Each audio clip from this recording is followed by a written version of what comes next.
ஏண்டா ஒரு washing machine வாங்கி கொடுத்தா என்னடா? எப்ப பார்த்தாலும் கையிலேயே துண்டு வச்சுன்னு தகுதா? தோச்சி வயசாயிடும். என்னது கையில துணி துவைக்கிறது அவ்வளோ கஷ்டம்னு சொல்ற? அந்த காலத்து ஆளுங்க கையில தான் நெல் குத்துனாங்க, கையில தான் தோசை சுட்டாங்க, கையில தான் இட்லி சுட்டாங்க. இப்படி எல்லா வேலைக்கும் கையே தான் பயன்படுத்தினாங்க. ஆனால் நீ என்னடா ஆனால் கையில் வேலை செய்து இவ்வளோ கஷ்டம்னு சொல்கிறிய? அதனால தான் அந்த காலத்து பொம்பளைங்க ஸ்ட்ராங்காக ஹெல்த்தாக இருந்தாங்க. நீ என்ன புரியாமையே பேசினுக்கிற?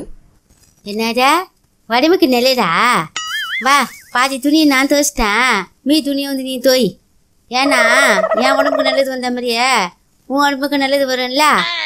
மீ துணியை வந்து நீ தோய். வா வா வா வா வா. எது துணியை நான் துவைக்கணுமா? ஏண்டா இதெல்லாம் உனக்கு தேவையா? கருத்து சொல்றேன்னு இப்படி கஷ்டத்துல மாட்டிக்கிட்டியே, மூடிட்டு இருந்திருக்கலாம்ல. தேவையில்லாம இப்போ துணி துவைக்க வச்சுச்சு அது.